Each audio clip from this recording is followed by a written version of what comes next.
What's up, everybody, and welcome to the FPL WildCats Live. Thank you so much for joining us. I understand there's football on, but football's almost over, so let's start thinking about Gameweek 29. Before I do pass over to Nim, if you do enjoy this video at any point, do please hit that like button and, of course, subscribe to the channel if you want to join us on other streams. And Nim, take it away. Yeah, thanks, Jane. Welcome everyone to the stream. Game week 28 was interesting, to say the least. So to help us dissect that and to look ahead to a possible double game week 29, we have Graham of Fantasy Football Focus back with us. Hey, Graham. Hi, Nim. Hi, guys. Hey. I've got my Nim Ketia shirt on in homage to you. You just need to turn your head round the back like that, and you'll be sorted. Yeah, but if I could twizzle, I would. Kurt is getting his internet sorted, so hopefully he'll be with us, next week or the week after, whenever we're back. So let's start off by pulling the plaster off of last game week. Graham, would you like to kick us off first? Okay, so last game week was obviously a blank for my bench, basically. So I had no one to come in. So luckily I managed to get enough players in, but I only got 30 points, which saw me drop like 30 points as well, 30 places, in rank as well. And Serge Aurier, like I said in the last video, ticks along quite nicely on and off of points. Luckily, got 7 points this game week. So that was sort of the main focus of my team in this game week. Salah, captaincy, missing. We all know what happened to Liverpool, don't we? It was so painful to watch them lose 3-0. Yeah. And Calvert-Lewin on 7. 30 points and all. And everyone else in the team, not really too much to say about them, really, because all low points, and that sums me up. Cool. Brett, how did you get on? Yeah, not too bad. I got a score of 34. I started the game week at about 850k, and 34 points was about a 40k green arrow. So I can't complain. I'm at 808k now, so just outside the top 800k. Much better than it was a few game weeks back. I was at 2.1 million about 5 weeks back now, so a bit more respectable. Yep.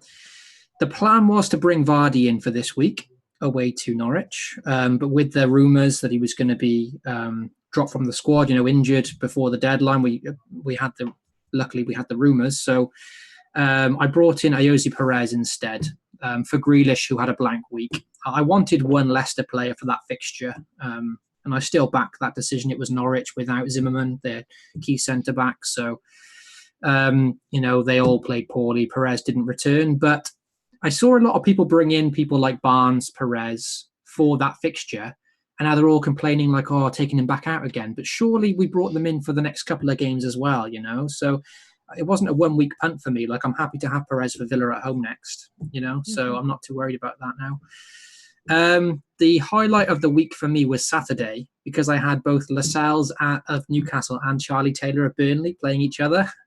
And I was just praying for a 0-0, and it actually came through. And at the time, no one had any points on Saturday. So I actually went up to the top 700k. And it was only until Sunday where all the players I don't have did well. Doherty, Fernandez, who keeps ticking over. There's another player as well. Jota was getting the points as well. So Sunday was a bit of a killer, red arrow sort of compared to Saturday. But overall, a decent week. So I'll take it. 34 points. Cool. For the 8th game week in a row, I had another red arrow. Just 32 points for me with the -4. That's 28. So it was pretty rough. I think it might have been my lowest score ever in FPL, like ever. My whole back line was an absolute shambles. None of them made it over 2 points. Gomez didn't even show up at all. Fernandez was my only positive as one of my transfers this week, getting 10 Yeah, points. nice move.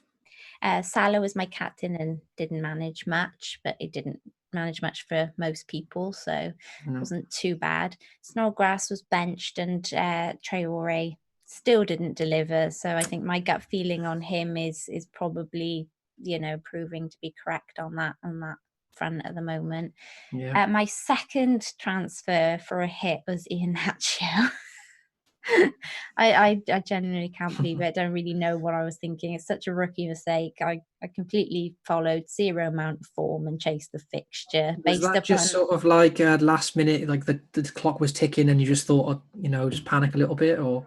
Yeah, it was a little bit kind of a little bit Twitter panic. I'm on Twitter, people saying Vardy's not starting, and I'm thinking, oh my gosh, Vardy's not starting. Initially, my head goes, well, you were going to take a -4 for Doherty, Lundstrom to Doherty, just do that move and play Doherty. And the only reason I hadn't done it until that point was because I was a little bit concerned about like whether I would have had to bench Traore, not realising obviously that other players wouldn't start at that point. And so I was a bit like, do I want that headache of deciding between whether to bench Doherty or Traore? And so I thought, oh, I won't take the -4. I'll just do Fernandez and leave it at that. But then when Vardy was out, I was literally handed the opportunity to do it with both hands. And yeah, I think it was just blind panic. I knew Iheanacho was starting, or at least there was strong suggestions that he was starting. And I kind of thought, it's Norwich.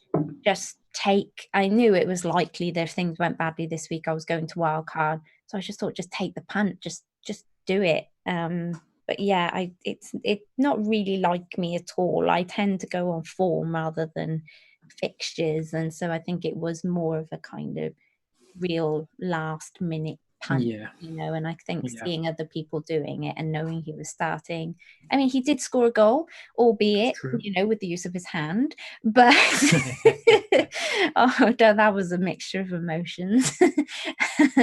But yeah, all very frustrating. That the only other thing to note was Jimenez trying to help me out, bless him, with his goal for 7 points, and I'm now on a wild card. So over to you, Jay. Okay, so again, I was affected as everyone was with the Vardy rumour. I'd always planned, because I hadn't got rid of him yet, to hold Vardy for this set of fixtures, and I was hoping that all I'd need for this Norwich game would be Vardy. Then when we all found out that he was likely not to play, I did look at all the options. I had about an hour-ish to do some research on it. And I went with Perez and Barnes, because I thought some people are going Iheanacho, some are going Perez, some are going Barnes. So I thought for a -4, I'll just go Perez and Barnes. Oh, so you brought them both in at once? And oh, wow. Oh, okay. Who went out? So, Dele Alli and Jack Grealish. So the Dele Alli transfer was a bad move, unfortunately, but I've been planning on moving him out anyway. And Grealish, I was like, he can be the sacrificial lamb initially to get a Leicester player in for this fixture, because I was also planning to hold a transfer. So I went from holding a transfer to taking the -4. So drastic change because of that. It didn't pay off, but I was trying to play the fixture. Also, they do have a good fixture coming up in Gameweek 29. But fortunately for me, on Saturday, I did have Pope still. Pope has been one of my lifelines. Not for much longer. We'll I'll be getting in my wild card to put stop to that. You're getting Henderson in by any chance? No, can't afford him. Sorry. Oh, okay, cool. So move to Henderson. Yeah, move to Henderson. And yeah, defence came in good for me on the Sunday with Doherty and Aurier, 12 and 7 points, and then Calvert-Lewin still getting the obligatory goal, 7 points as well. So overall, I got 44 points. It was 48 with the -4 down to 44, which saw about a 70k rise in rank. So it's one of those game weeks where you don't necessarily have all the big scores, but if you just got pretty much above the average, like a decent amount above the average, you did see a good rise in rank. So it was a good game week for me, despite that Liverpool result, which I think just kind of shocked everyone. To get 19 points from two defenders in the same game who both didn't keep clean sheets that's the dream. That's a really good result. Like literally every time my phone went off, I went, "No, that's the clean sheet goal." And then I looked and I was like, "It's fine," because I've got the defender that's got some returns. Yeah, Doherty wiped out Aurier's clean sheet, and Aurier that's it. Like, I know a lot of people had Seiss and like other Bolly as well, Bolly, and so they're getting nothing. And I'm getting the points. Bolly got 0. That's a good swing in my favour. So. That is, absolutely. So yeah, I had a good game week overall, so I can't really complain despite my -4. Cool. Okay, we have some questions as always from Twitter. So at strawhat_Huskar says, thinking of bringing in Jota, DCL or Ings to sacrifice. Also, he's thinking of bringing in Jota. Does it? I'm not actually. That's a bit confusing. Sorry. Thinking of bringing in Jota, DCL, or Ings. So I think he's asking which one. And also, is Barnes to Pepe worth it for the possible double game week? I think what he's saying there, he wants to bring in Jota. And he's wondering, and he wants to know which one to sacrifice between Calvert-Lewin and Ings. Okay, yeah. That's how I read it as well. Okay, cool. So what do you think? I mean, everyone knows I was a massive fan of Jota at the end of last season, and I was one of those that was hoping his form would continue at the beginning of this season. He does look like the player that ended last season strongly, and he looks like a very important part of that Wolves attack. So I have been looking at him myself. Wolves are a team, though, that do have other options, which always makes the decision a little bit tougher. For me right now, at Everton, it's kind of Calvert-Lewin or Richarlison, depending on budget. And with Southampton, it looks like the goals aren't all coming from Ings anymore. So I would probably lean towards Ings coming out, even though Calvert-Lewin probably has tougher fixtures, if memory serves me correctly, but he just seems to be scoring against everyone. Whereas Ings kind of has gone off the boil. And it's one of those questions of form versus fixtures. If you're going for the form, you're probably keeping Calvert-Lewin. If you're going for the fixtures, then you're probably keeping Ings. But I definitely do like the look of Jota. There's still a slight concern for me about game time, because he does get subbed off quite regularly.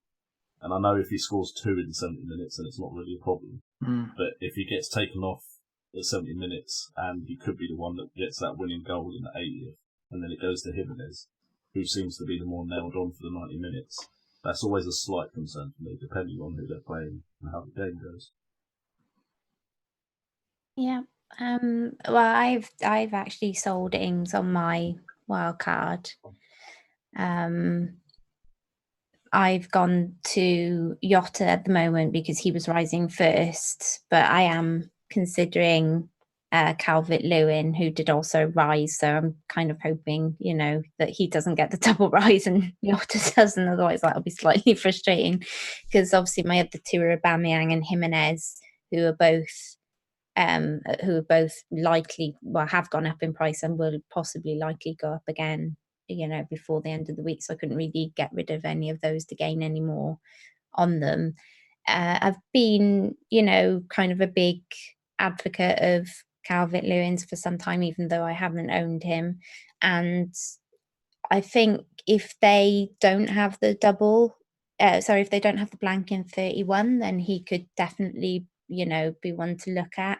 I do like the look of the Jota Jimenez double up for my wild card, though, so I can see why Straw Hat would be considering going down that route with Jota. So it's a difficult one. What do you think, Graham? Yeah, I have to agree. I mean, it's obviously Wolves' fixtures now look very good on the way, so I can see why he wants to get to Jota. And then obviously DCL and Danny Ings. Now, my personal opinion is every time I've tried to get on Danny Ings' points, he then went quiet. So I was like, I've taken too long to get onto Danny Ings now, and now he's blanking. So I did have DCL, and he's been returning me plenty of points. And under Ancelotti, brilliant. He's very much up there. Him and Richarlison heavily involved. I'd stick with DCL, get rid of Ings, and bring Jota in, definitely. Cool. Well, what about yourself, Brett? Yeah, I mean, both, like, Ings has a nice fixture this week at home to Newcastle and then Norwich after. However, it's still a no-brainer. If you're deciding between the two, like, Calvert-Lewin's underlying stats are far superior. He's playing the full 90 every game. He's the first name on the team sheet. He's shooting so much. He's scoring almost every game. Ings is getting his minutes managed. He's not always starting. He's off the boil. So I still like Ings as an option. But out from those two, it's a no-brainer to keep DCL and get rid of Ings. Either can come back to punish you. But we talk about form and fixtures. Ings got the fixtures. DCL's got the form. Jota's got both, really. He's got the fixtures and the form, So, Jota over Ings, if you've got no other fires to put out, is a very logical move, I think. Cool. And what do we think about the Pepe question? I know Kurt would love to be here for that.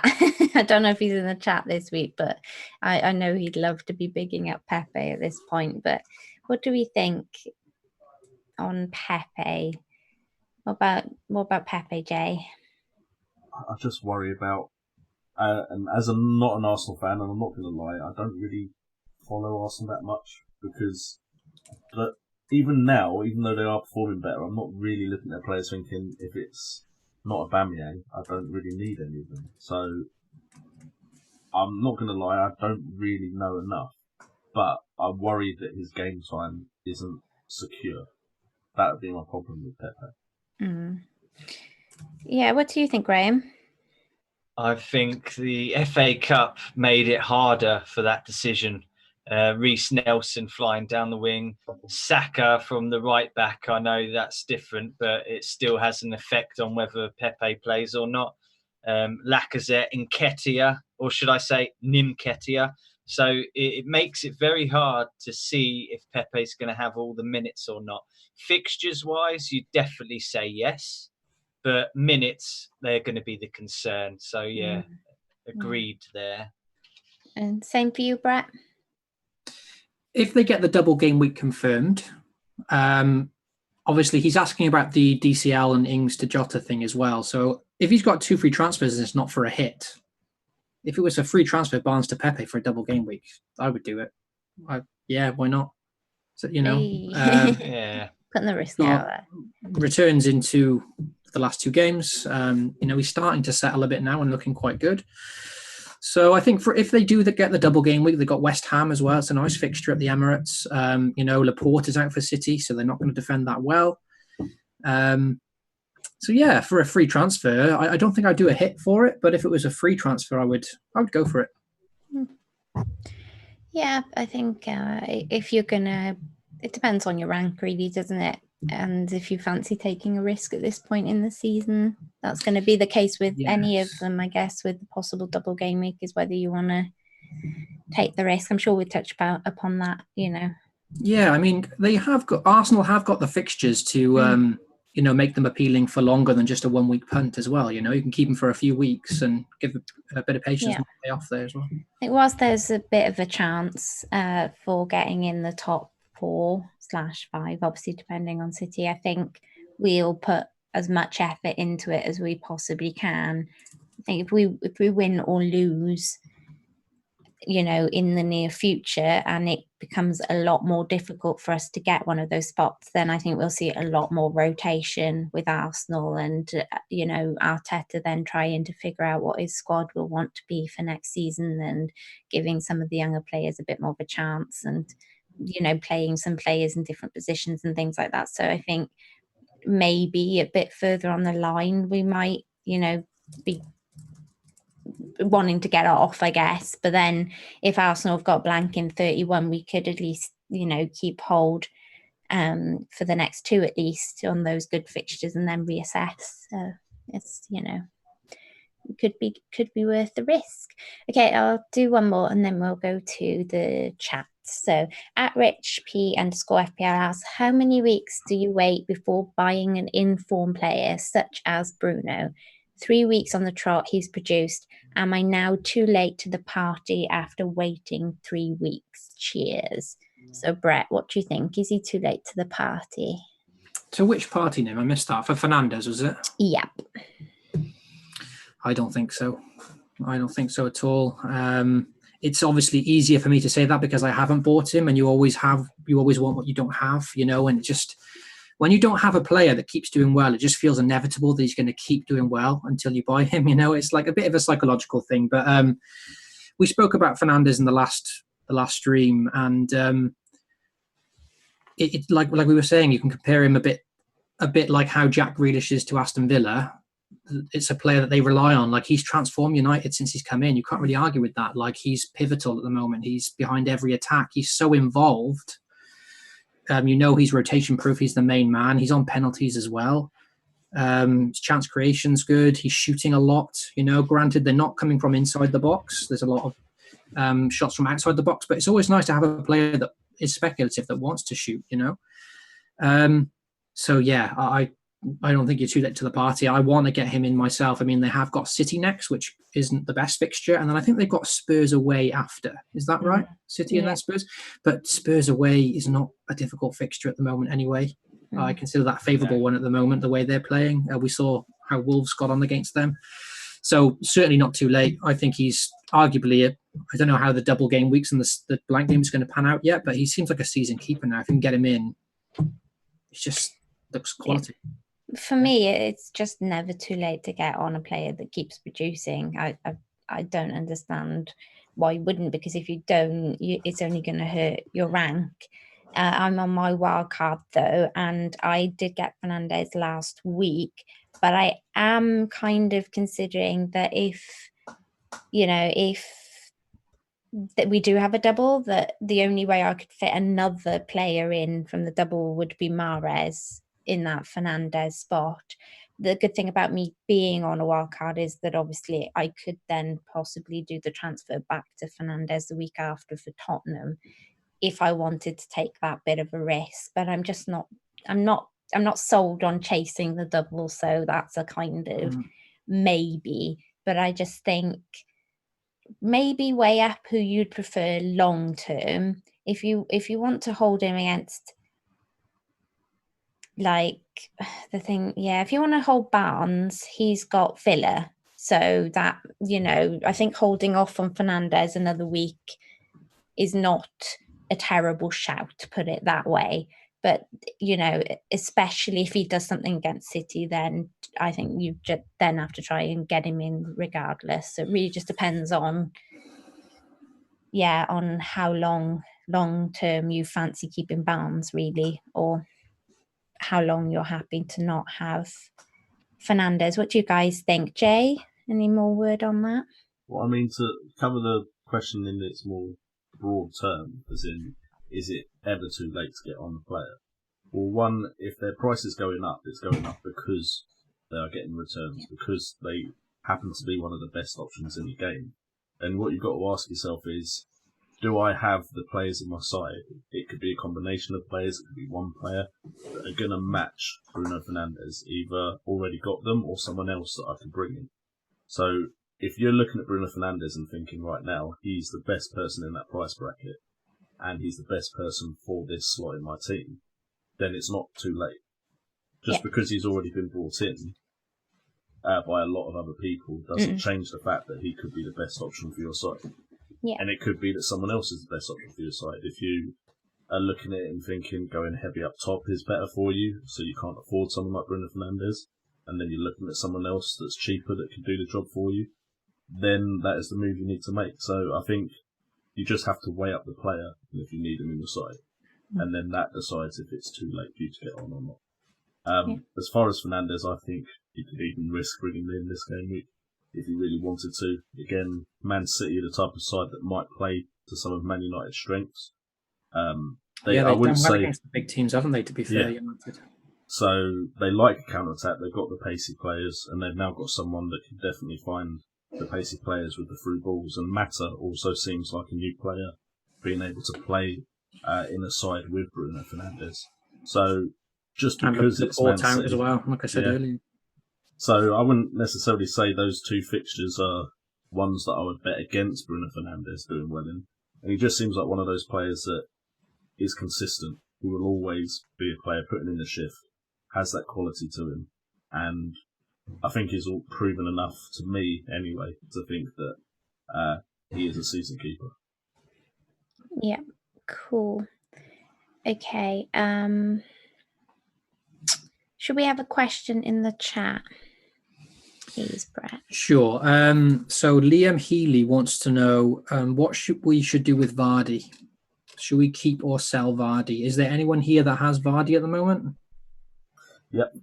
Jay, Graham, do you have Vardy? You don't, do you? You didn't get him in at all, really, did you?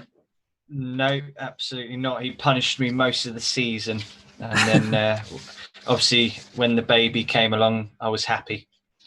Yeah, it's been all right for the last.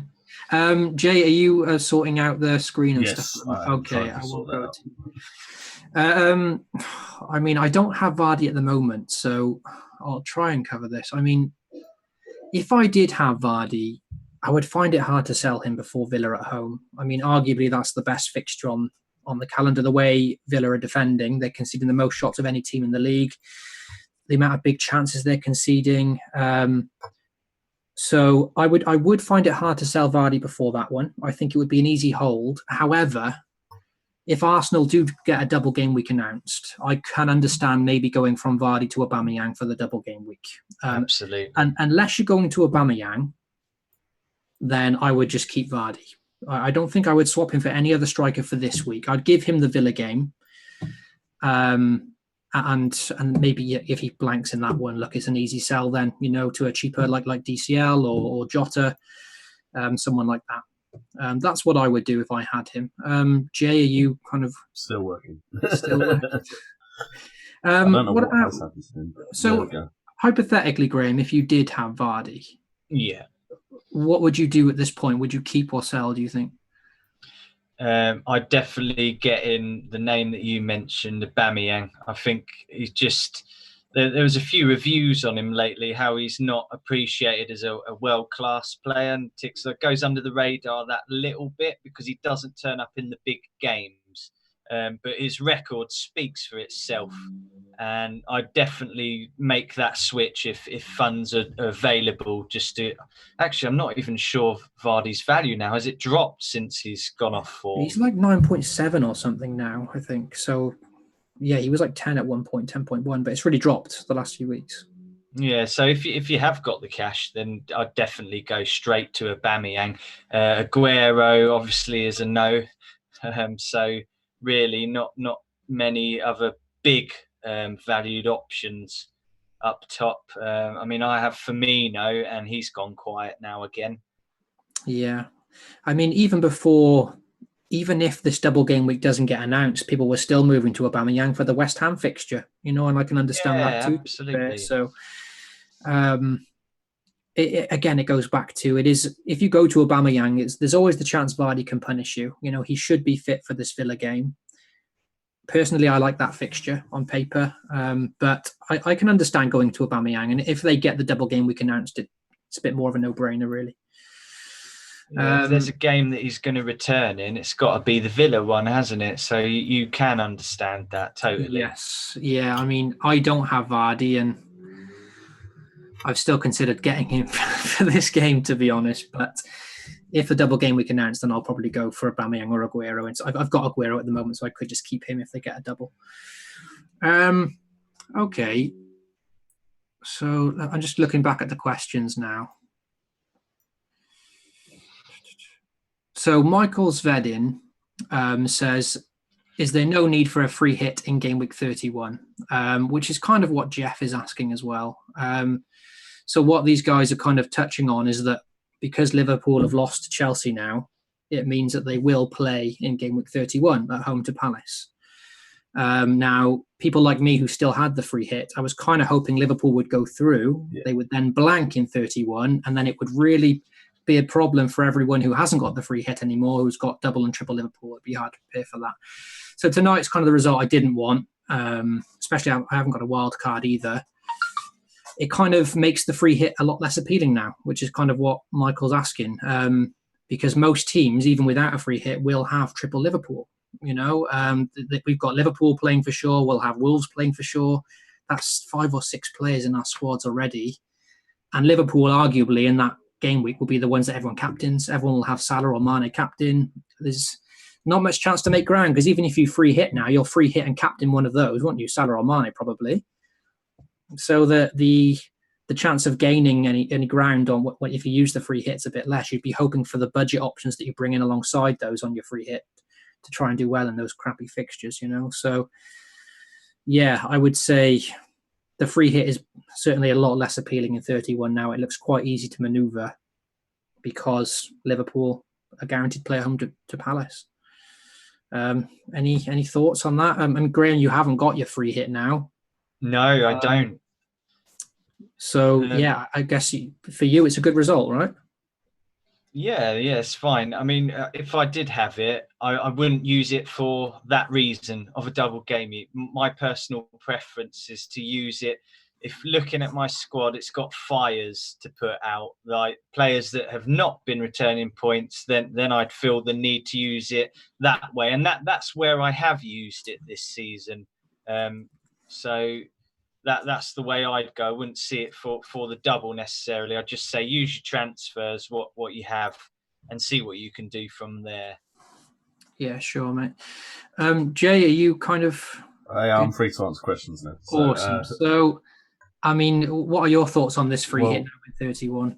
It makes my video last week almost redundant now, because my plan was, and I was like, this is the best plan, was a free hit for game week 31. And like you said, now with the possibility that the majority of players are going to have 5 or 6 players from your Liverpool and your Wolves because of what fixtures will be in game week 31, there isn't as much room to take advantage of using it then.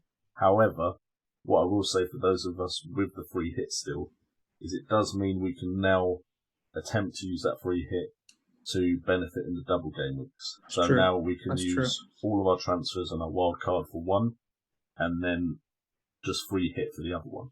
So right now I'm leaning towards potentially all my plans going towards what could be double game week 37 and a good run of fixtures. And then for that double game week 34, free hit for it. It does, of course, depend on how all the results go in the FA Cup and which double game week I might think is best for my bench boost. But yeah, the free hit can now be used for a double game week if it looks like it's not really going to help in blank game week 31. Yeah, sure. And hopefully, as that draws closer, we'll get a bit more information then about the doubles and that kind of thing, or maybe that'll help us plan the free hit at a different stage better, Yeah, sure. Okay. We'll move on to the next question then. So Richard S. wants to talk about Ismail Assar. Obviously, a bit of a bandwagon, a surprise like maybe 17 to 19 points at home to Liverpool, wiping out my double Liverpool clean sheet. And Troy Deeney, who I sold recently as well, banging in like 12 points as well. That was typical. Right, so should he bring in Ismail Assar or keep Grealish for this week? Has anyone considered Ismail Assar for this week? Because I know lots of people on Twitter are. I've considered him, but it's more to do with the fact that I was considering him before as well, because there was a period where Watford looked like a possibility to go towards, and everyone was looking at Sarr, Deulofeu, Deeney. Yeah. So the fact that he's come back and put in a performance like he did, with how he was performing before when I was considering him, means I don't necessarily see it as, he's just had one really good performance and it's a bit of a knee-jerk reaction. Because there is some data. He was showing promise, wasn't it, before the injury? Yeah. So I don't necessarily think it's just a knee-jerk off of, he's just done it against Liverpool, potentially the best club in the world right now. He was doing well before, just he didn't put in a hat-trick before, a 2 goals, 1 assist performance. So I've considered it. I probably still am looking at Watford as a bit of a risk, though, overall. I think they definitely put in a great performance against Liverpool, and they got their tactics right on the day. But it's still, they're still in the relegation battle. I'm still not that sold on their form. So I just really like how important Jack Grealish is to Villa. Whereas I feel like Watford, there's still other players that can get the job done there. Decore also looking good at Watford. Yeah. So I just worry that... Did you hold Grealish, Jay? Sorry. You sold him? I was planning on it. Okay. Until the Vardy rumours came in. Yeah. And then I was like, okay, so if I'm bringing in another Leicester player, it's most likely going to be for Grealish. Yeah, But I do want him back now. I kind of wish I'd just left it. If I've just gone, you know what, I'm still just going to hold the transfer. But of course, everyone thought Leicester would destroy Norwich, and it never happened. Yeah, I understand what you're saying. I mean, I sold Grealish too. Obviously, it was the blank week for him last week. I brought in Perez away to Norwich. Now, one thing I would say to Richard, who's thinking to bring in Sarr for Grealish, I would say that tonight's result, with Newcastle going through... Oh, are you locking the transfer now, Graham? He's doing it live on stream. It's our graphics now. What I would say is that with Newcastle beating West Brom tonight, I believe that confirms Villa to blank in 31 now. So not only is Grealish just blanked in 28, but he will blank in game week 31, whereas Ismail Assar won't. He's got a guaranteed fixture there. They're away to Burnley. I mean, Burnley can defend on their day, but it's not the worst of fixtures against Burnley. And, the next 2 for Grealish, away to Leicester. Granted, they're not in great form, but it's not the best fixture on paper. And then in game week 30, they're at home to Chelsea. And, hello. Again, it's... Hey, Nim. You were dodging the Vardy question there. We talked to Vardy. And then played. You dipped out. My computer decided it wanted to do an update, apparently, and just shut down everything. So apologies for that, everybody. Thought you were just fixing your wild card or something there. Yeah, I thought I'd run off while I still had all the information in my head. So we're just talking about Ismail Assar, basically. A little bit of a bandwagon after his performance against Liverpool. Obviously, Jay said he was kind of performing well before the injury as well. So he's not so much of a bandwagon as everyone's making out, because he has been a good option earlier in the season. But have you considered Sarr, Nim? Has he come into your... Obviously on your wild card, so is he making the final squad? He more than likely is. For me, it comes down to Alonso or Sarr, because they're pretty much the last two spots that I can kind of afford. So obviously if I go Alonso, I can't afford Sarr, and vice versa. At the moment is Sarr and a Sheffield United defender. Obviously it would be great to have both Alonso and Sarr, but I just don't think it's happening.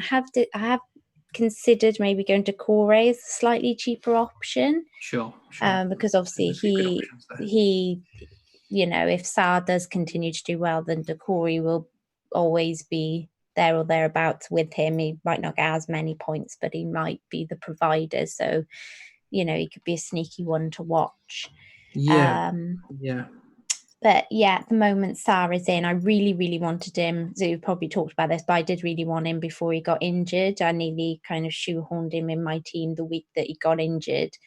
And I was just lucky. There was some other transfer that I needed to do first off. So I got really lucky in not actually getting him in the week that he got injured. But I was pretty much, been hoping that he'd be back soon so that I could get him in. So I think it'll likely be him rather than Alonso, but then knowing that option is always there in two moves, obviously to downgrade Sarr to somebody and upgrade to Alonso at the back if I need to. Although now with the Chelsea blank confirmed, that makes Alonso a bit less of an option possibly. So. Yeah, true. I was just speaking about how the Newcastle result tonight makes Grealish blank in 31 as well, Aston Villa. And Richard S is basically asking, should he bring Sarr in for Grealish looks? So, yeah. I think, we've all spoke about how great of an option Grealish is and continues to be. But a blank in 31 now, Leicester away and Chelsea in the next two.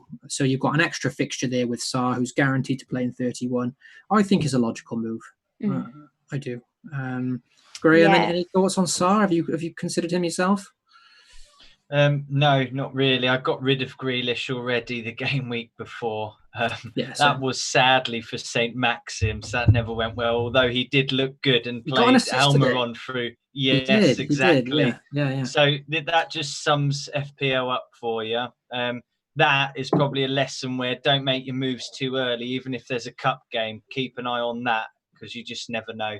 I might well have kept hold of Maxim if he's doing things like that. But yeah, Sarr does look good, and we have seen him perform well before, so we know he's capable, and it could be a good punt. Yeah. So why not? Sure. Cool. Yeah, I think Door Entry 1 was at the Twitter question similar, because he was saying, is it best to allow a home and an away game before buying a player? And I think maybe he was touching upon Sarr there when he was asking. That's an interesting point. His haul came at home, and away to Palace next. It's an interesting question. I never really thought about it that way. I don't think so.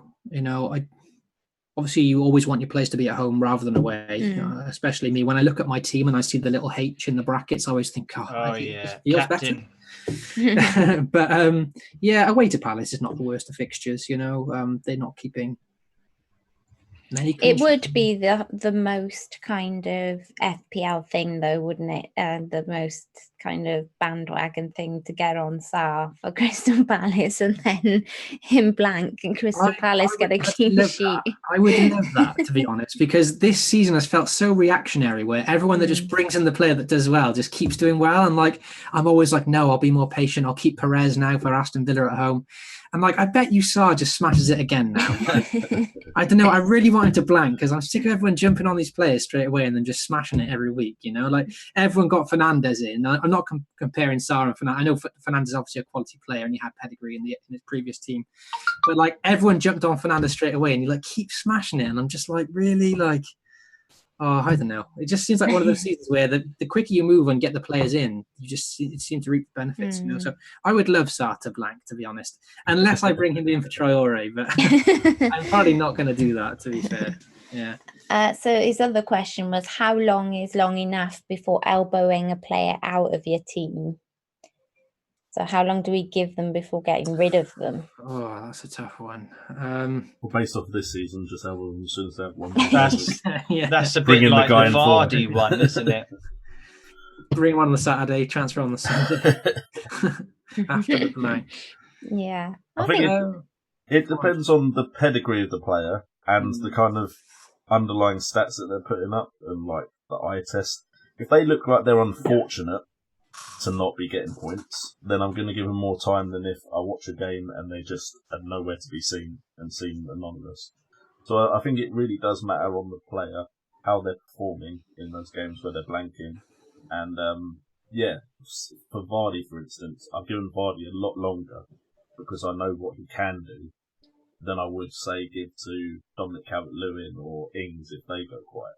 So it depends on the player for me, and actually watching the games. If I think they're likely to score in the next one based off of their current performance, then I'm probably going to keep them. And if I think they're just doing nothing, then give them the elbow straight away. Yeah, it is a difficult one because I feel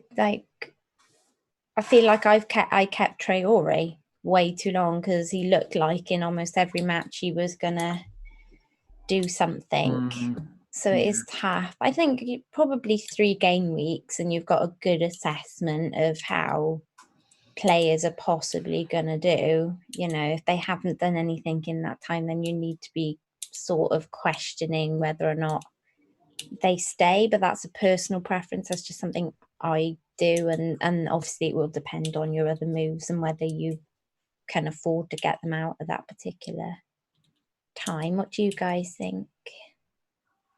Brett? Great. Great. What I was going to say is like, sort of gone blank a bit now. When I bring a player in, like I kind of want to set a new rule for myself maybe next season. Like what I want to try and avoid is I don't like bringing in a player and then instantly regretting it after a week. You know, if they do blank, because there's every chance a player that you bring in will blank in the first week. I think it's important to think before you make the transfer to bring a player in, how you're going to feel if they blank over the weekend. Are you going to sit there and think, you know what, I brought him in for the long term, I'm happy with this option? Or are you going to be annoyed that you've got him in the first place, you know? And so I think next season I might try and, if I'm going to make a transfer, I think, right, this is going to be a 4-week transfer. You know, I'm only going to bring this player in if I'm going to keep him for 4 weeks, you know? Granted, you're going to have injuries and stuff that mess that up, but it's tough, isn't it? I don't know, because I sometimes I wait 3 weeks, I don't get many returns, I sell them, and then they haul them the next week, you know? I've been on the wrong end of so many transfers this season where it looks like it's time to sell them, and then I get rid of them. You know, I had Jimenez for like maybe 5 weeks. He ticked along, 5 points, 2, 5. Sell him, 13-pointer, 8-pointer. Bring him back in, you know, a 2, a 5, a 7. Yeah, it happened with Vardy. You know, I brought him in at the start of the season. He blanked 2 games in a row, got rid, just went mad from then on. Troy Deeney, I brought him in for a couple of weeks on my wild card. His underlying do you think this stats could just be you? I don't know. No, I mean, last season was a lot different, you know. Transfers worked last season. This season, I mean, I had Troy Deeney. He blanked in 2 favourable fixtures, and I can't remember who now, but one was against Brighton. Didn't have a shot on target against Brighton. Took him out. You know, gets a 12-point against Liverpool. Like, it was logical to get rid because of the Liverpool fixture, who statistically had amazing defensive stats. But if I had this 4-game week rule, I would have caught that haul, you know. Sometimes I think I just got to hold them a little, maybe have a rule and hold players a little bit longer, and not, because I bring in players and then I think, 2 or 3 weeks have gone, they've blanked, I'm going to get rid now. It's hard to answer because some players can burst back into form and others take long, you know. It's all random, but I think it's a good rule to have. Like, think about how you're going to feel if they blank after you've brought them in, you know, because I brought Richarlison in, and psychologically, I've got a personal opinion on Richarlison from fantasy where I do get frustrated with him quite quickly. And, you know, he blanked in the last game, and Fernandes is at the same price, meanwhile, is getting like a 14-pointer, a 10-pointer. And I'm like, I just lost faith in Richarlison already. I'm a bit like, why have I got Richarlison and not Fernandes? You know, that's just that's a personal opinion for me. Yeah. But I don't like bringing in a player and I'm feeling like that on a personal level. So it's always good to consider that when you're making transfers. Cool. Sorry, it's a bit of a long monologue there. That's okay. Anything to add to that, Graham, or should I crack on with some of the other questions? Yeah, crack on with some more questions. Let's have them. RP is back. Is given the possible double game week for City and Arsenal and the possibility of all the blanks in game week 31, how would you suggest using wildcard and free hit? Should we try and get over one of them using free transfers and save one of the chips for the later double game weeks? Thank you so much for your help. So I guess Jay is the only one here now who still has that scenario where he has the wild card and free hit left. Yep. So do you want to go first with that? Well, while you were gone, I did kind of give my opinion. Oh, you did you? Yeah. Okay. But just in case anyone is around that doesn't know, that wasn't here for that answer. He's a good sport. For me, the point of keeping them was always to be flexible with the information I eventually got for the double game weeks and the blanks. And for me, it just means that potentially the plan to use free hit in game week 31 isn't optimal for that chip. And it could be that I now just use my transfers to plan for a double game week straight after the blank game week 31, and then use the hit to take the best advantage of another game week. So if I'm going to look at game week 37 and think bench boost is best for that, then free hit would be for 34. And if I think bench boost is best for 34, then the free hit can be used for 37. So that's most likely the strategy I will take.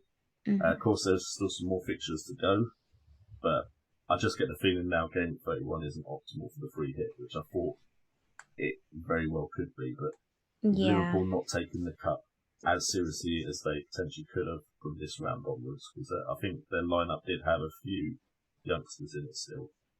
I just think now it's about being flexible and getting the information and then making the best decision with what chips you have left to play. So just to give at Ben Krellin a shout out, guys. If you don't follow Ben on Twitter, make sure you do, because he is like the man for there's percentages and everything. I don't know how blanks and doubles and everything. He's really great. So do make sure you go and check him out. He just tweeted out saying Chelsea have beaten Liverpool. We now have 3 confirmed fixtures in game week 31: Liverpool versus Crystal Palace, Wolves versus Bournemouth, and Burnley versus Watford. There will be at least 4 fixtures now in game week 31. Either Tottenham versus West Ham or Norwich versus Everton will be confirmed as a non-blank tomorrow night. The confirmed blanks are Chelsea versus Man City and Southampton versus Arsenal. So, yeah, I think you're right, Jay. That's a lot more games than people were possibly expecting. And obviously, I doubt it, but if Sheffield were to go out as well, that could be... Well, they're actually leading in extra time at the moment, 2-1. Oh, okay. Which is interesting. I'm sure. When was that put out? Was that Ben Krellin's tweet? Was it him? Yeah. When was that? I mean, I did a video yesterday that said pretty much the same thing, just laying it all out, what results would happen and make what happen. But yeah, everything Ben said is right. Does Newcastle? That was 17. Oh, no. Newcastle going through tonight confirms that them and Villa blank in 31, though, right? Like Newcastle are through. They play Villa. Let me get my graphics on my video. So I'm pretty sure that confirms that Villa and Newcastle will blank in 31 because Newcastle are through. So. And having sold Grealish, I'm fairly happy. Newcastle versus Villa is a blank if Newcastle beat West Brom. Yeah, awesome. So that's another game gone. So Grealish owners, he will be blanking in 31. So that's good for me. I just sold him. Cool. Okay.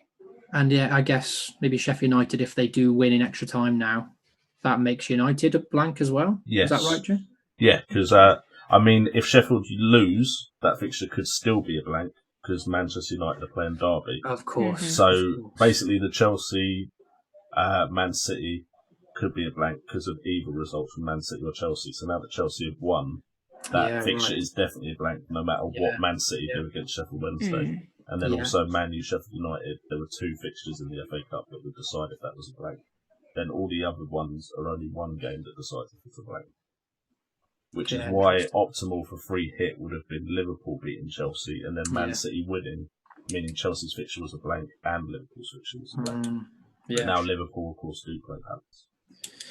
Okay. Most of us are going to have... on my channel. Yeah, if you want to go back and not have to watch all of this, then go to Jay's channel and watch that video. Watch both. All that, yeah. Okay, so it's looking less likely that 31 is kind of optimal, but that's not to say if your team is struggling that you can't free hit in 31. I guess is probably. I think it was mainly Liverpool. I think that's really. Although, I mean, if you've got a couple of City players, then that could still be an option. There would be a lot of people out there who've gone triple Sheffield United. So obviously, if they, go out, so me, I've got 3. Yeah, that's true. So there's still kind of some pros and cons to consider there. Okay, at Fancy King 2, thinking about wildcarding, we'll finalise once the fixtures are up. What players in each position would you fancy to have a great run in the remainder of the season? So join me in the wildcard. I've put one of at least Jota or Jimenez up front, if not both, if you fancy it. For me, I've got Salah, KDB and Fernandes, who pretty much set in midfield, unless I fancy a bit of a punt on Mahrez for Fernandes, but Fernandes will be coming back in long term. Doherty and Trent defence, and Pope makes a surprise comeback for me. And then, as I explained earlier, then my punts, I guess, would be Alonso or Sarr. So both of those. I can't have both. not if I want Doherty as well, which Jay is like, get both. No, don't get Doherty. Exactly. And don't get Pope. I'm sorry, they're coming in. I can't let you have all the fun. So, and I haven't broken everybody. I mean, I bought Fernandes and he's been fine, so I'm not a complete curse. Maybe it's if too many Wildcats have a player they break. Yeah, that so maybe could I should stay away from Fernandes and you can stay away from Doherty. Yeah, and Brett's staying off of Fernandes.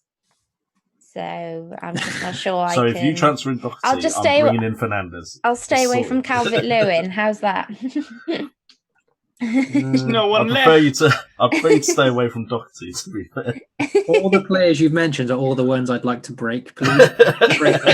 Okay, so Brett wants me just to get them all in so that I break them. Okay, DCL, Fernandes, Doherty, they ruined my Sunday. So is there anyone else that you guys would throw in the mix there? There's no one I'd say that you've not said that I'd say has to be brought in, to be fair. Yeah, I mean, with the sort of blank information with Wolves definitely playing, like you said, Doherty is a no-brainer on a wild card. Probably, I think Jimenez and Jota as a double up front is an option. If I was going to... Nice. He did the business again. If I was going to triple Wolves, then it would be Doherty, Jota, Jimenez. I don't think I'd go for any other triple up now. It would either be like Jota and Doherty or Jimenez and Doherty as a double up, or the triple would be, I wouldn't go Traore now with the whole shoulder thing. Yeah, I think there was a question about who to replace in that position for Traore, if I'm correct, but I don't think there's any midfielder I'd take from Wolves. It would have to be the front two. Yeah. Or Doherty.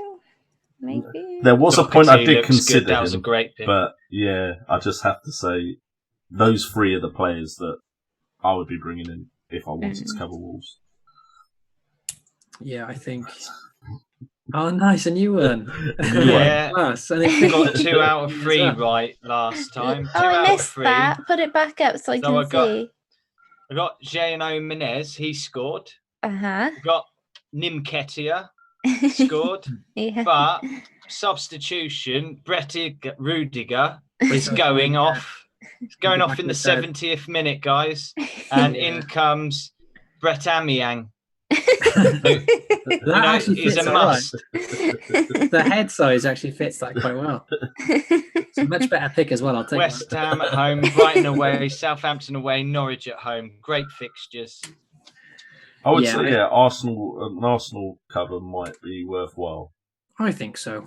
If you're on the wild card now, you've got the luxury of getting Aubameyang easily for this double game week if they get it. Why not?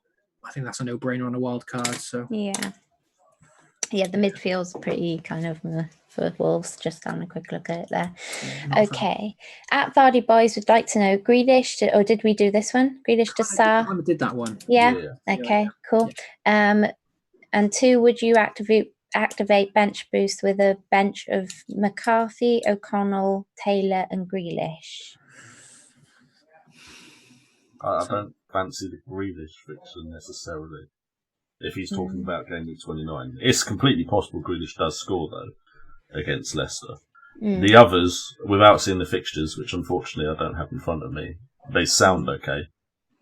Yeah, O'Connell's at home to Norwich, the lowest scorers away from home, so statistically a good one for Sheffield United.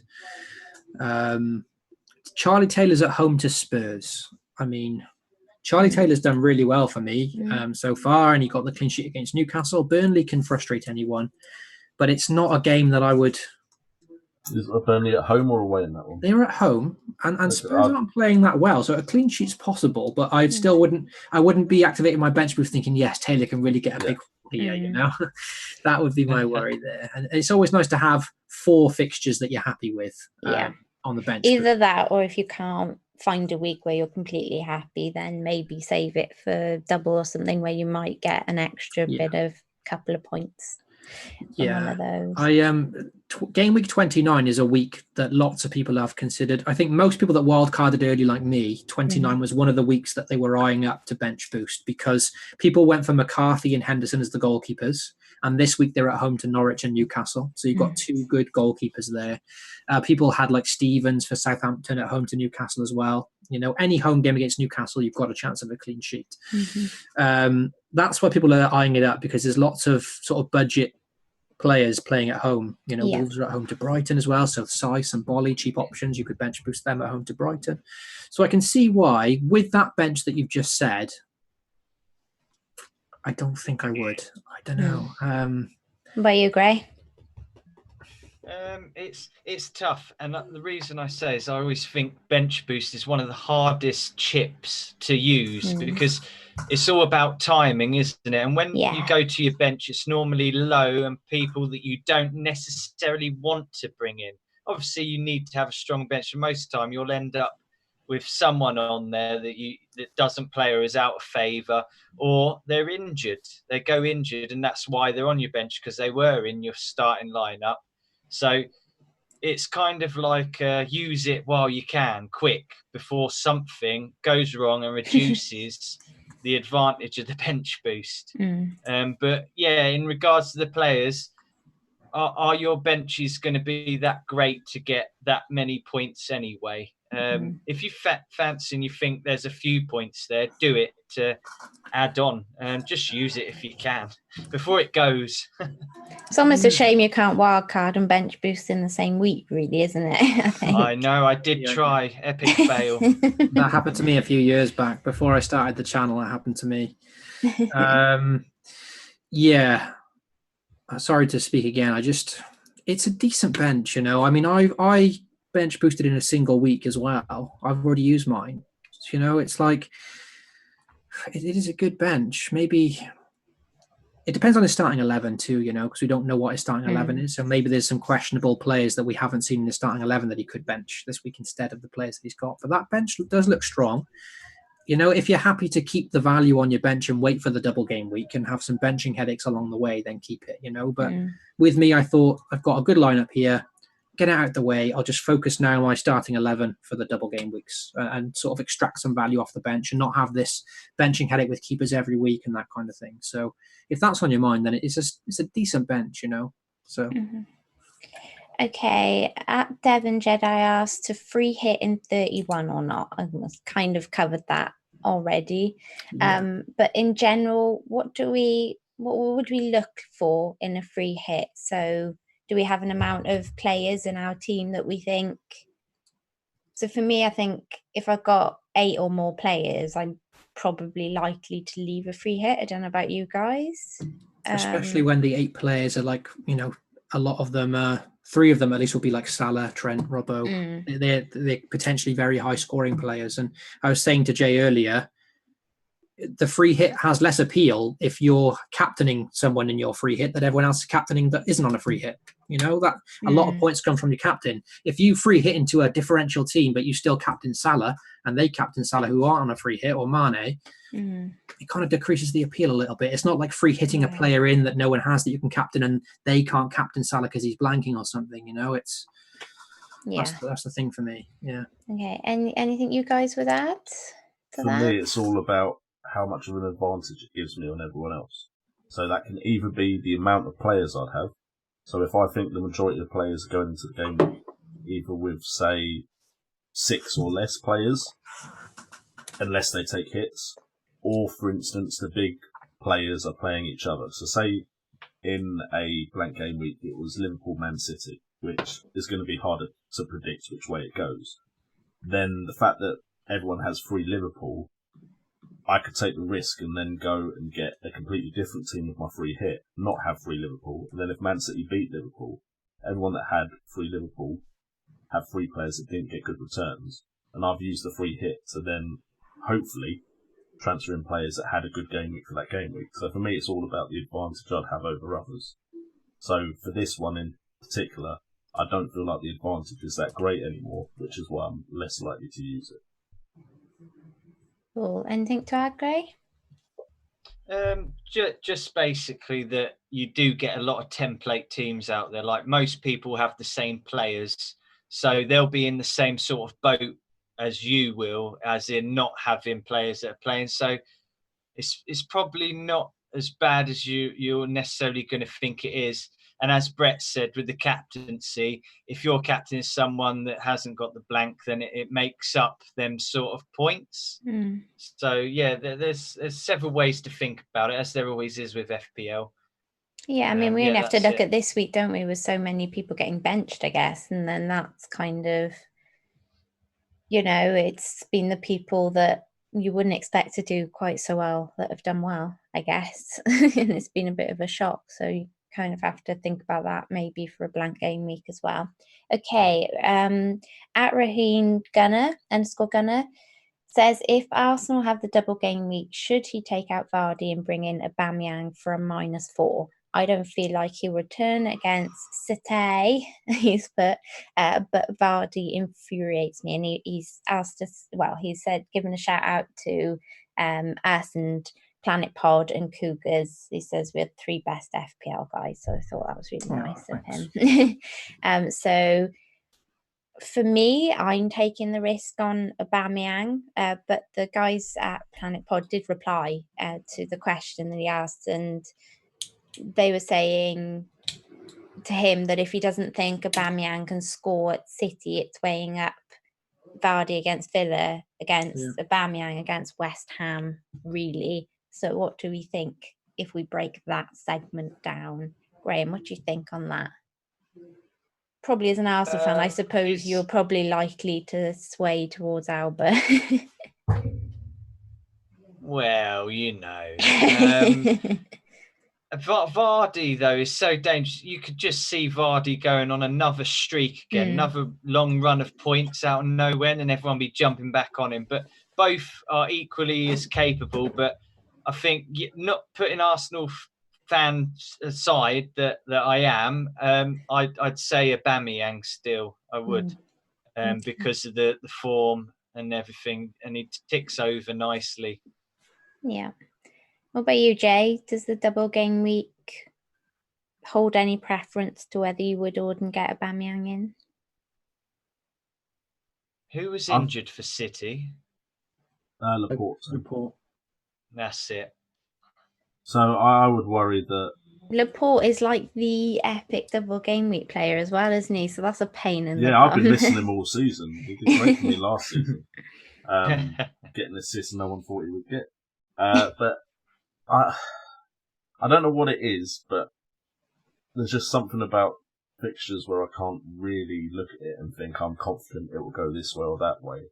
That doesn't make me lean towards a player like Aubameyang when he's playing City, just because I don't know how that game's going to go.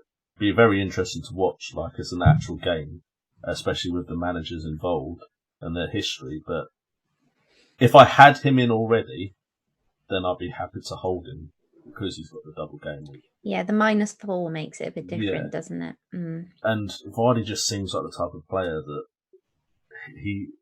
he's going to just suddenly hit the ground running out of nowhere. So Leicester play this week, right? So we might get a look at Vardy in the next couple of nights. Maybe he could make his decision after that, I guess. There's always a chance that it's confirmed that he's not going to be playing in game 29. Yeah. Then potentially you may want to take the risk.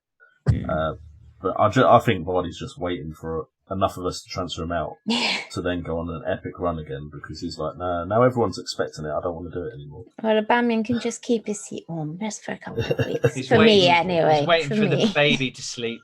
Yeah. Anything to add to that, Brett? So who are Leicester playing in the FA Cup now? I closed my graphics. Let's have a look. So they're playing Birmingham tomorrow at home. So I guess you would maybe fancy them to win that. I was just seeing, because obviously Arsenal are confirmed to blank now, right? Good point. Mm-hmm. So it would kind of be like, as long as, I mean, I know you're getting the double game week out of Aubameyang anyway, but if Leicester didn't... If he plays both matches. Yeah, I guess, Brett Aubameyang, there he is. How can I say not to now? It's like my face is... He's going to now that, Nketiah did well. That's true. It's an omen. Graham brings the good vibes to the Arsenal picks. I would say that Arsenal, obviously being out of the Europa League helps a bit. Aubameyang as well, probably less rotation there. No, don't. Absolutely. I'm not an Arsenal fan, and I was like, oh no. I am worried it might hurt his confidence a little bit. I really hope that it doesn't. As well, isn't it? But yeah, I think he's.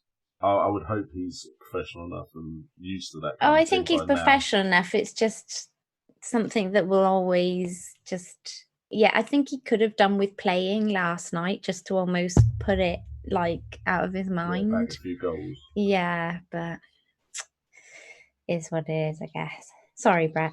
No, it's we kind of talked about it earlier too. Yeah. It's such a difficult one. Earlier, I did say if it was for a minus, I probably wouldn't. Only because Aston Villa at home, like I said earlier, is arguably the best fixture on the calendar for this season in FPL, just because of how poorly Aston Villa are defending. So they're still yet to keep a clean sheet away from home this season in 14 away trips or something. They're the only team left not to keep a clean sheet away from home. So statistically, they're going to concede against Leicester, and they're conceding so many shots.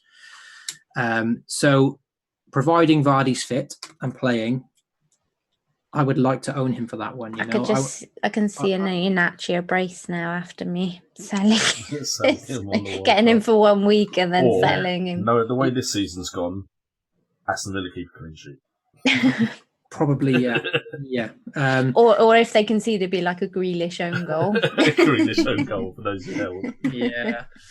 So, I mean, even without the double game week confirmed for Arsenal, people are still going from Vardy to Aubameyang anyway, because it's West Ham at home for Aubameyang. It's a great fixture for him too. He's got form, Vardy hasn't. He's got no injury worries like Vardy has. So it's a completely logical move. But if it was me and I had Vardy at home to Villa, and it was for a -4, I don't think I would do it. Okay, that's cool. Just me. Were there any big questions in the chat before I go to Jeffers' corner? Let's have a little look. Which is a nice, simple one for us today. He's been very kind. He's given us a nice, easy one. I was like, I've not had a chance to do any research, and then I looked at it and I was like, okay, cool. So there's quite a few, but I mean we've kind of covered a lot. I'll give a few shout outs. So Harshal wanted to know about is Sarr and Nija. We've talked a lot about Sarr already. We've got Jeffers who asked about the free hit 31, which we've kind of covered. We've got Michael who asked about the free hit as well, and what to do with Ings. We've kind of covered those two. Let's have a look. So okay, this is quite a tricky one. So Notorious Nerd wants to know, would you captain a double game week player like KDB over Mo Salah this week at home to Bournemouth? So if you've got KDB in your team and you've got Salah, would you captain KDB over Salah? Oh, do we have to talk about this? I was considering exactly that. Well, that's good then. Yeah, but I don't want everybody else doing the same. So Nim, just so to be clear, you're going to captain. You're considering captain KDB, right? I'm considering it if there's a double. Okay. Obviously, I will have bought Aubameyang in, so it's difficult. But yeah, there was a thought process this afternoon that if there is a double, that I might consider KDB. Who's going for it? Salah. Oh, he's gone Salah. Yeah, best team. Yeah, I mean, if there is a double, then I'm a bit of a sucker, and I'll probably end up sticking a captaincy on one of my double game week players, either Aubameyang or KDB. Yeah, but then that's understandable. It's difficult because Salah is kind of the bus captain for the last few weeks.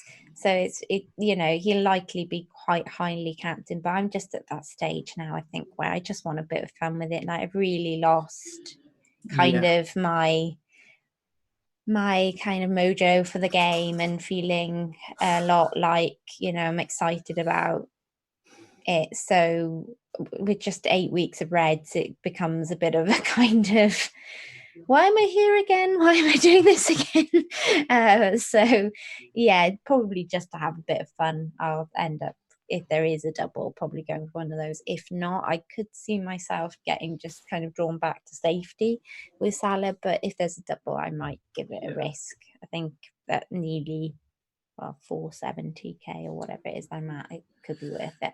Yeah, I mean, there's not many times where going against Salah looks like a good chance, but this one certainly does. Graham, have you got KDB in your team? Yes, I do. Yeah. Have you got Aubameyang too? No. Okay, so you've got KDB and Salah. You so that's don't have Brett Aubameyang.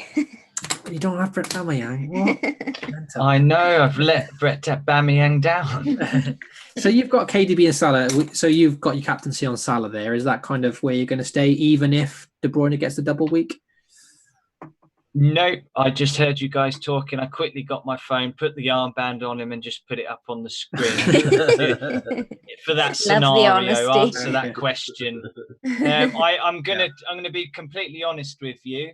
I actually had the armband. Sounds crazy on Doherty. I could just see him returning points again, like last season. Nice. He just kept doing it last season.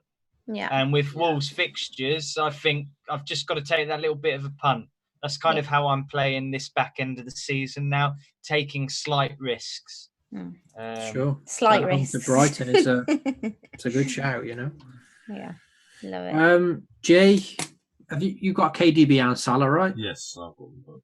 So, presuming KDB gets the double week, where's your captaincy going?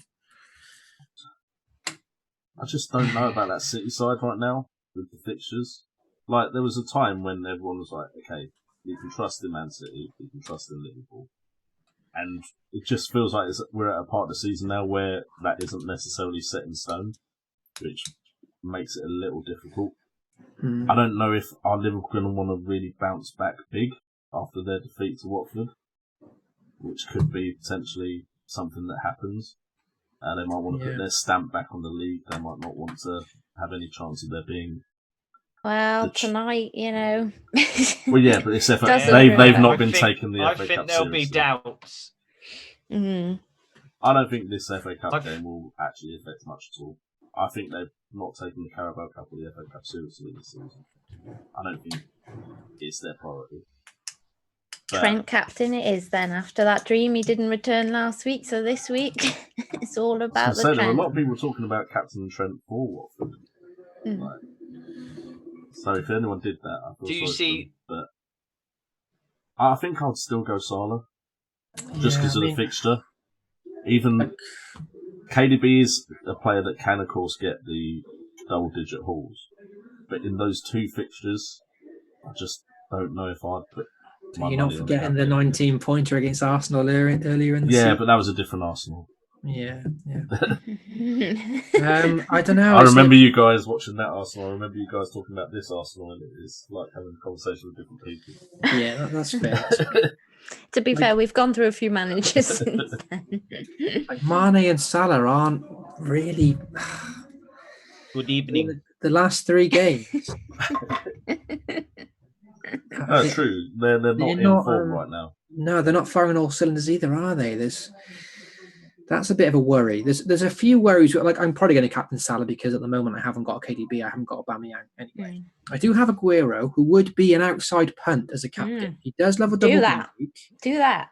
He would at the moment, But wouldn't for he? Nimla, There's obviously worry about rotation and stuff, but it's a bit of a hill. It's a bit of a hill. He did have that bit of a knock, didn't he? I guess as well. Yeah, they've taken the yellow flag off him today, which is positive. So he's back to a regular now. It would be a bit of a Hail Mary because of the threat of rotation with Jesus.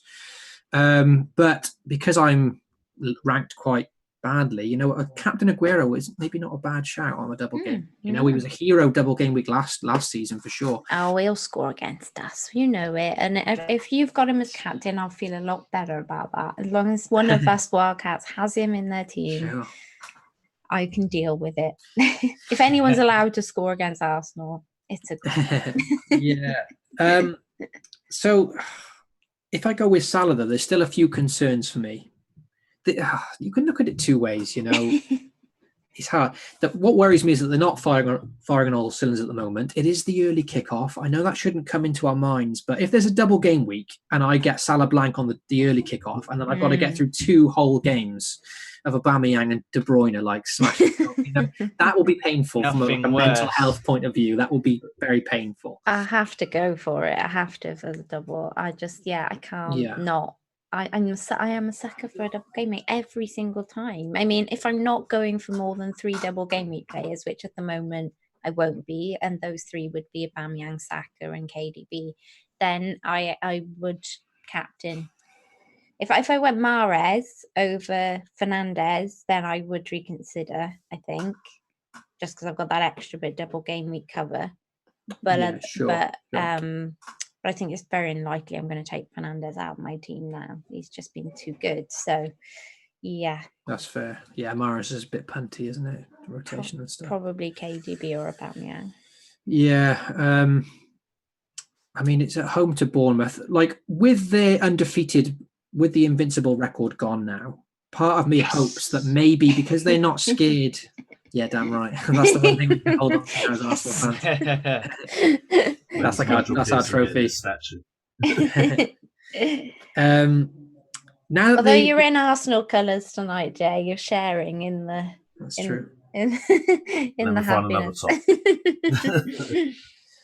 Yeah, I'm hoping the shackles have maybe released now for a lovely pair right there. Cool. Yeah. Okay. It could have just been pressure, to be fair.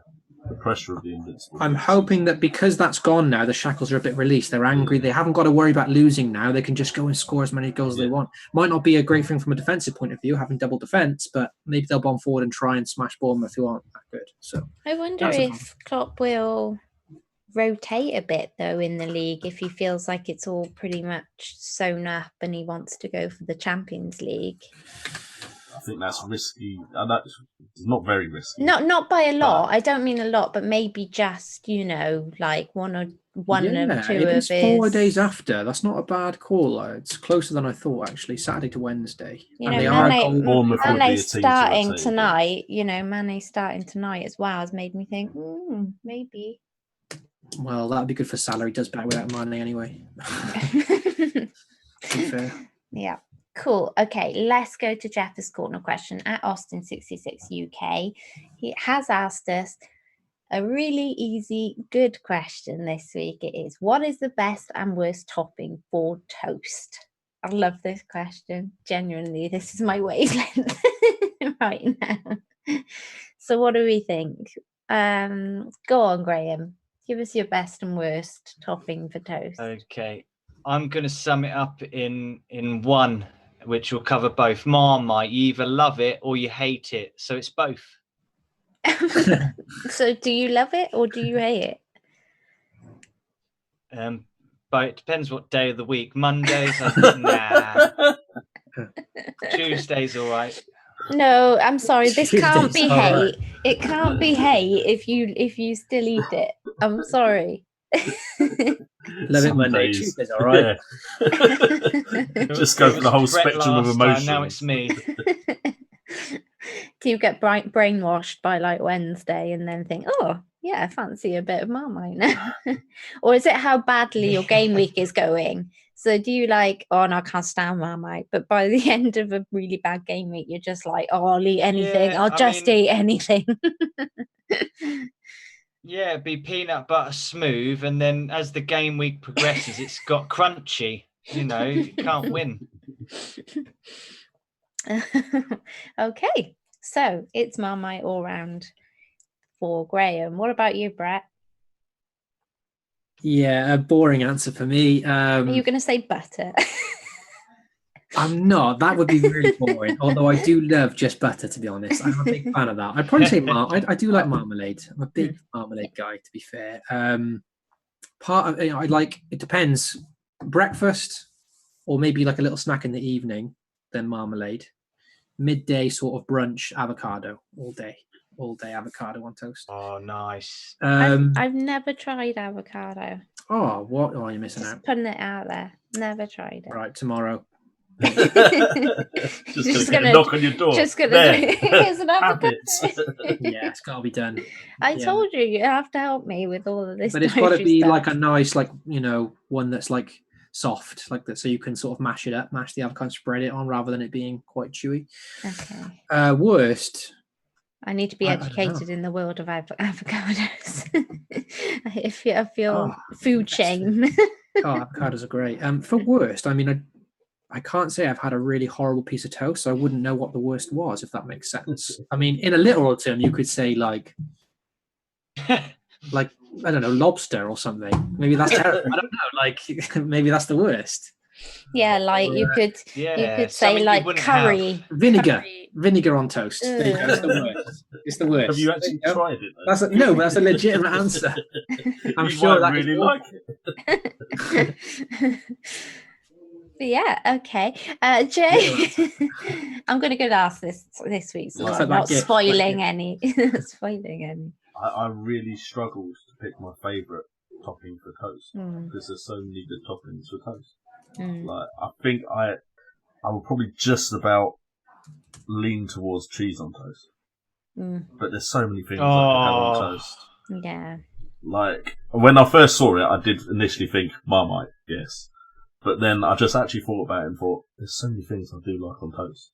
Avocado is one. Egg on toast is one. Be it poached, fried, however you want it. And he's just doing what I normally do to him, which is name everything. Yes. Yes, you said you're going last, so I'm literally going to try and think of everything. Did you say beans though? Jam. No, you didn't. Well, I was going to kind of cover that with what I don't like on toast. Okay. Spaghetti. And it's spaghetti on toast. I don't. You have beans on toast. Don't go for the spaghetti hoops or just not even spaghetti hoops in red tomato sauce. No. Love both. Just go with Yeah. no. Just go beans on toast. It's better. But they make you, Trump. Pineapple. I'm married and have kids in the house, so I don't care if I'm trumping in the house. Well, I absolutely hate Marmite, so my hate. Yeah. So don't go to the Graham's worst. on a Wednesday. Don't go to Graham's on a Wednesday. Might be fine on a Monday, but not by a Thursday. Wednesday. Took her for a Marmite on Tuesday. I knew that was coming. I did literally think of that and I thought, should I? And then I got into it. We were eating peanut butter by a Wednesday. The toast song. Europa League on the Thursday. Okay. No, Aubameyang this. It's harsh. Cheers, lads. Cheers. The double game week's been announced, by the way. Oh, okay. That hasn't been announced. Oh yeah. But for my kind of love on, Jay's covered quite a lot there. I mean, cheese on toast used to be my thing, but I'm dairy free now, so it makes it more difficult because actually vegan cheese is like, I might have to get on Brett to give me some cool ones because I'm missing out on my whole cheese and toast fix. So you'll have to give me a good cheese alternative. So Oh no, there are some out there because I've had some good cheese toasties, vegan ones. I'm too big a fan of cheese to accept that, but never mind. We'll carry on. I like it. It just doesn't like me. And it's a real treat every now and again. Apricot jam. I really like apricot jam, so I quite like that on toast. But yeah, a lot of what Jay already said is pretty. Apricot jam, good choice. That. Yeah. So it's a bit of an out there one, you know. It's not a strawberry or a marmalade, but yeah. Apparently, like FPL crisp packet's going to send you some avocado. Oh, okay. Cheers. Avocado and crisps. That could be a weird one. Okay, cool. Well, thanks again, guys. And I'll pass you over to Jay to wrap it up. Okay, guys, thanks for joining the stream as always. Thanks to Graham for coming on and helping us out. And also adding the comedic value with the pictures of us all. Hopefully, I'm going to bring in J&O Jimenez and he does a bit of a madness for me. Also, if you have enjoyed the stream, do, of course, do all the things you can do on YouTube to help support the channel. That's like, subscribe, and hit that notification bell. Also, follow us on Twitter, where we will announce when our next live stream is. And with that all being said, unfortunately, I still don't know how to get polls on this new YouTube layout thing, but we will try and figure out something around polls. And thanks for joining us, and we'll catch you next time.